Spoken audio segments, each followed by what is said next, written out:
دنیا آج بھی اسلام کے پیچھے، اسلام سب سے آگے ہے۔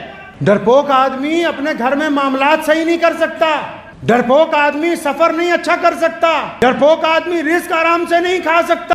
بہت سارے لوگ اس انتظار میں ہوتے ہیں کہ پڑوسی بھائیوں کا باپ مر جائے گا، حصہ پڑے گا، تب ان کی جائیداد خریدیں گے۔ لوگ اس انتظار میں ہوتے ہیں کہ یہاں سے چھوڑ کے جائیں گے، مکان کا کھنڈر بنے گا، پھر خریدیں گے۔ جن کی نیتوں میں پہلے دوسروں کے لیے برائیاں ہوں وہ کامیاب نہیں ہو سکتے۔ محمد الرسول اللہ صلی اللہ علیہ وسلم کی سنت ہے، رسول اللہ صلی اللہ علیہ وسلم نے مثبت سوچ، مثبت سمجھتے ہیں، پازیٹیو بات کی ہے رسول اللہ صلی اللہ علیہ وسلم نے۔ رسول اللہ صلی اللہ علیہ وسلم جب سوچتے تھے مثبت سوچتے تھے، گفتگو کرتے تھے مثبت گفتگو کرتے تھے، اگر کسی کو کوئی بات کہتے تھے مثبت کہتے تھے۔ نیگیٹو بات کرنا رسول اللہ کی سنت نہیں ہے۔ مثبت گفتگو کرنا، پازیٹیو ویو لوگوں کے ساتھ گفتگو کرنا، تبھی تو اسلام پوری دنیا میں پہنچا ہے جی۔ دنیا آج بھی اسلام کے پیچھے، اسلام سب سے آگے ہے پوری دنیا میں، سب سے آگے دین اس لیے جا رہا ہے کیونکہ رسول اللہ صلی اللہ علیہ وسلم کی جو سنتیں ہیں اس کو ایمان والے لوگ پریکٹیکلی مانتے ہیں۔ آج بھی دل پہ ہاتھ رکھ کے بتاؤ، کسی مسلمان کو سڑک سے 500، 1000، 2000، 10,000 مل جائیں تو وہ خرچنے سے پہلے مولوی کو پوچھتا ہے کہ نہیں پوچھتا کہ مولانا صاحب یہ حلال کے ہوئے کہ حرام کے ہوئے؟ حلال اور حرام کے جذبے کو دل میں زندہ رکھنا یہ محمد الرسول اللہ کی تلقین ہے۔ فرمایا بس ایمان یہی ہے، جب تک یہ دل کہتا رہے کہ تو نے غلط کر دیا ایمان زندہ ہے، اور جس دل کہنا یہ بند کر دے کہ حرام کام کے بعد بھی تو نے کوئی بات نہیں کر لیا تو سمجھو ایمان دل سے خارج ہو گیا۔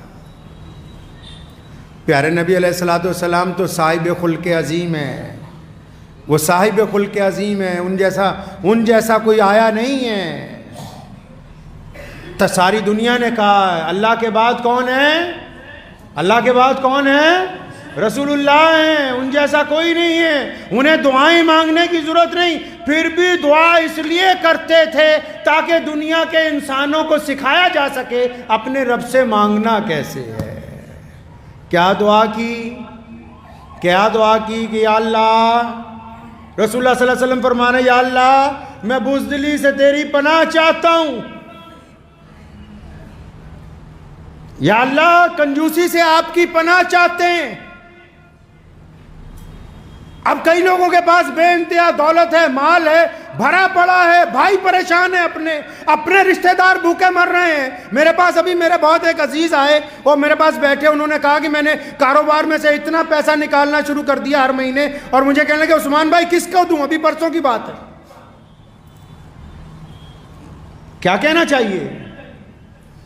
آج کل بہت سارے لوگ وقت اور حالات کے مطابق مسئلے بدل دیتے ہیں۔ اگر کوئی بڑا منتری شنتری آگے بیٹھ جائے نعوذ باللہ قرآن شریف کی تفسیر ہی بدل دیں گے۔ کس کو دیں؟ رسول اللہ صلی اللہ علیہ وسلم کی سنت کیا ہے؟ رسول اللہ صلی اللہ علیہ وسلم کیا چاہتے ہیں؟ آپ مالدار ہیں؟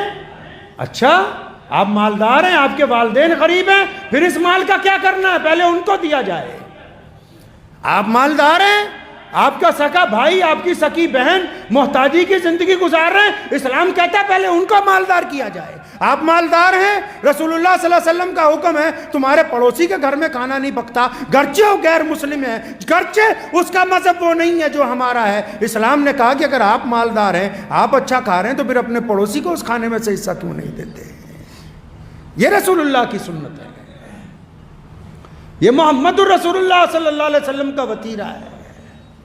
یہ جتنی سنتیں ہم نے اپنائی مسجد میں آنے کے بعد، ان تمام سنتوں کا پیغام یہی تھا کہ یہ سنتیں اس لیے اپنا رہی ہیں کہ جو بندہ مسواک کرتا ہے وہ دوسرے کا بھی خیال رکھتا ہے کہ دوسرے کے گھر میں اس کے حلق سے اچھا لقمہ اترا کہ نہیں اترا۔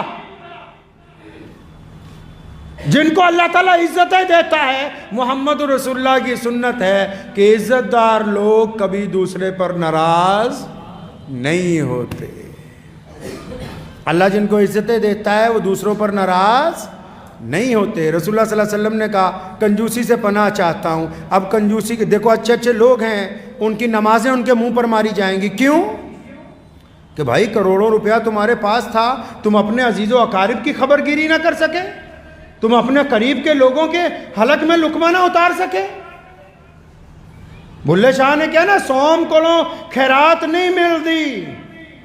بابا بلے شاہ رحمت اللہ علیہ اللہ کے بڑے ولی تھے، فرمایا سوم کولوں خیرات نہیں ملتی، پاویں پے ہون مال خزینے تے بلے شاہ بن توحید جنت نہیں ملنی، پاویں مریے شہر مدینے۔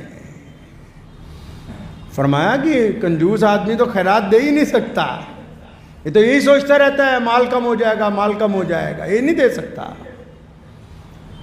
اور فرمایا جب یہ دے بھی نہیں سکتا، اس کے پاس ایمان ہی کامل نہیں ہے، اللہ اور اس کے رسول کی مانتا ہی نہیں ہے، پھر مدینہ منورہ بھی جا کے اگر مر جائے گا تب بھی جنت ملنے والی ہے نہیں ہے۔ رسول اللہ صلی اللہ علیہ وسلم سے بہادر کون ہوگا؟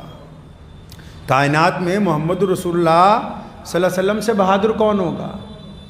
رسول اللہ نے تنہا اسلام کی بنیاد رکھی، تنہا دین کی تبلیغ کی، تنہا مشرکین مکہ کے سامنے پیغام توحید سنایا، اور پھر بھی دعا کہہ رہے ہیں یا اللہ بزدلی سے آپ کی پناہ چاہتا ہوں۔ مطلب جو ڈرپوک آدمی ہوتا ہے وہ کاروبار ڈھنگ سے نہیں کر سکتا،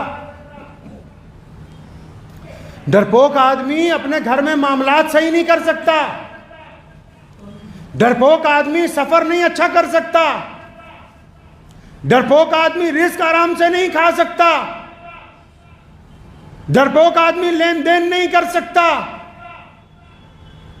خوف جو ہے جب بیٹھ جائے کسی کے دل کے اندر، پھر اس کی زندگی تمام معاملات کے اندر خراب ہو جاتی۔ محمد رسول اللہ کی سنت ہے کہ انسان کو بزدل نہیں ہونا چاہیے، بزدل نہیں ہونا چاہیے۔ پھر رسول اللہ صلی اللہ تعالیٰ علیہ وسلم کی سنت ہے کہ اگر کوئی تمہارے دروازے تک آ جائے، کیا سنت ہے رسول اللہ کی؟ کہ کوئی دروازے تک آ جائے تو خالی واپس نہیں جانا چاہیے، دروازے تک آ جائے تو خالی واپس نہیں جانا چاہیے۔ اور سرمایہ دار بھی سنو، جن کو گمان ہے کہ ہم رسید موٹی کٹوا دیتے ہیں، ایک شخص آیا رسول اللہ کے پاس، فرمایا یا رسول اللہ کچھ دیجئے، اللہ کے رسول صلی اللہ علیہ وسلم نے اس کو دیا، نعوذ باللہ اس نے آگے سے یہ کہا کہ اجی میں تو بہت زیادہ سوچ کے آیا تھا، نعوذ باللہ آپ نے تو اس کے مقابلے میں۔ صحابہ کو غصہ آ گیا، صحابہ کو غصہ آ گیا، عمر رضی اللہ تعالیٰ عنہ نے تلوار نکالنے لگے، فرمایا رکو ابھی اس کا کر رہا ہوں حساب۔ رسول اللہ نے روکا، اس کا ہاتھ پکڑا، گھر لے گئے، اتنا سامان دیا، کئی گٹھریاں بند گئیں، بار بار کہنے لگا یا رسول اللہ بس کریں، اور نہیں چاہیے، یا رسول اللہ اور نہیں چاہیے، یا رسول اللہ بہت زیادہ ہو گیا، یا رسول اللہ اب میں اٹھا نہیں پاؤں گا۔ فرمایا یا رسول اللہ آپ سے زیادہ فیاض کوئی نہیں ہے، آپ سے زیادہ دینے والا کوئی نہیں۔ سارا سامان اٹھا کے مسجد نبوی میں پہنچا، نبی علیہ السلام نے فرمایا کہ اب ان کے سامنے جن کی دل شکنی ہوئی، صحابہ کو کہنے لگا کہ میں نے رسول اللہ سے زیادہ فیاض کسی کو نہیں دیکھا۔ بڑی مشکل سے سارا سامان اٹھا کے جب جا رہا تھا، عمر کو رسول اللہ نے فرمایا کہ عمر اگر اس کو مار دیتے تو یہ ہلاک ہو جاتا، ہم نے اس کی رائے تبدیل کر دی، رائے تبدیل کر دی۔ بعض حضرات کے پاس کچھ لوگ آتے ہیں، اگر وہ کہہ بھی دیں تو رسول اللہ کی سنت کیا ہے؟ کہنے والے کی رائے کو تبدیل کرنا، کہنے والے کی رائے کو ٹھکرانا نہیں۔ رسول اللہ کی سنت کیا ہے؟ کہنے والے کی رائے کو تبدیل کر دینا، اپنی طاقت کے مطابق، اپنی ہمت کے مطابق۔ یہ اعلیٰ اخلاق، اعلیٰ کردار رسول اللہ صلی اللہ علیہ وسلم نے پیش کیا ہے کائنات کے سامنے، تبھی تو پوری کائنات میں جتنی بھی حکومتیں ہیں بڑی بڑی، وہ اسلام کے مقابلے میں طاقت تو لا سکتی ہیں، محمد رسول اللہ صلی اللہ علیہ وسلم جیسا کردار کوئی نہیں لا سکتا۔